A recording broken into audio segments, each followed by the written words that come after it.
तर माझ्यावरचे आरोप खरे असतील तर शिवसेना पक्षप्रमुख पद सोडण्यास तयार असल्याचं उद्धव ठाकरेंनी वर्धापन दिनाच्या मेळाव्यात म्हटलं होतं।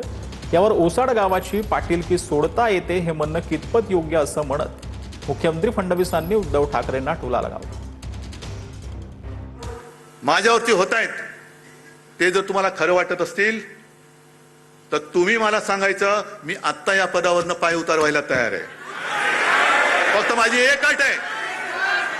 एक अट आहे की ही सोन्यासारखी शिवसेना चोराच्या दरोडेखोराच्या हातात जाऊ द्यायची नाही। ओसाड गावाची पाटीलकी सोडतो असं म्हणणं आता हे कितपत योग्य आहे हे आपण सगळ्यांनी लक्षात घेतलं पाहिजे। शिवसेना म्हणजे काय आहे? हा पक्ष नाही, हा शिवसेना प्रमुख बाळासाहेब ठाकरेंचा विचार आहे आणि तो संपत्तीचा वारसा नाहीये, तो विचारांचा वारसा आहे। तो विचारांचा वारसा ज्या क्षणी त्यांनी सोडला त्या क्षणी ज्यांना विचार मान्य होते ते सगळे वेगळे झाले।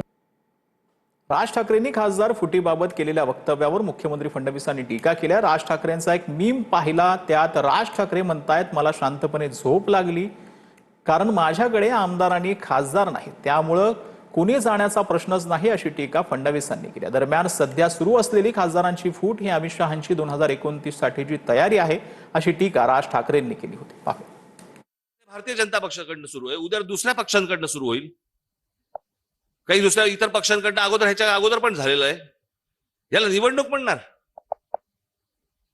मी काल आम्ही बसलो तर मी म्हटलं बरं झालं चला आपले खासदार निवडून आले। त्याविषयी असं म्हणाले की अमित शहा 29ची तयारी करतायत म्हणून भाजपमध्ये न येता हे लोक शिवसेनेत गेले, तुमचं मत काय आहे?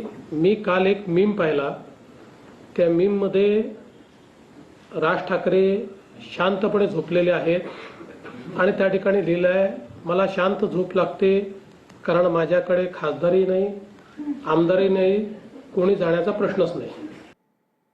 बेस्ट बस कर्मचाऱ्यांचा संप मागे घेण्यात आलाय। कर्मचाऱ्यांना ग्रॅच्युइटीची रक्कम यावर्षी देणार असं शिंदेंनी म्हटलंय। पुढच्या 3 वर्षात बेस्टचा 5000 इलेक्ट्रिक बस घेणार असल्याचं शिंदेंनी म्हटलं। उपमुख्यमंत्री शिंदेंसोबतच्या बैठकीनंतर बेस्टच्या ज्या कृती समिती आहे त्यांनी संप मागे घेतला। बेस्ट संपासंदर्भात सह्याद्री अतिथीगृहावर बैठक पार पडली। आपण जे आव्हान आम्हाला केलेलं आहे त्या सर्व कृती समितीच्या वतीने आम्ही हा संप मागे घेण्याचं काम आम्ही आज करणार आहोत आणि आज रात्रीपर्यंत कारण एक रोटेशन झालेलं आहे किंवा रात्री जी फर्स्ट बस जाईल ती आम्ही सुरुवात नाही। अरे बाबा आता तुम्ही लगेच सुरू करून टाका, नीटच्या परीक्षा वगैरे चालू आहेत। आजच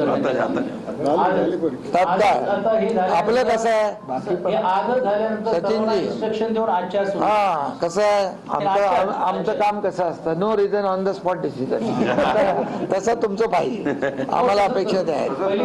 आता गाड्या निघतील आणि ताबडतोब गाड्या काढा।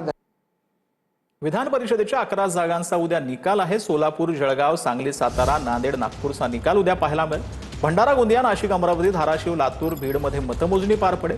परभणी, हिंगोली, छत्रपती संभाजीनगर, जालनाचा उद्या निकाल येईल। दरम्यान 6 जागांवर मतदानाआधीच महायुतीचे उमेदवार बिनविरोध विजयी झालेले आहेत। तर धाराशिवच्या उमरग्यामध्ये महायुतीच्या उमेदवारांच्या विजयाचे बॅनर लागलेत। बसवराज पाटलांच्या विजयाचे बॅनर झळकले। धाराशिव, बीड, लातूर विधान परिषदेसाठी बसवराज पाटील महायुतीचे उमेदवार आहेत। निकालाआधीच बसवराज पाटलांच्या समर्थनात बॅनरबाजी करण्यात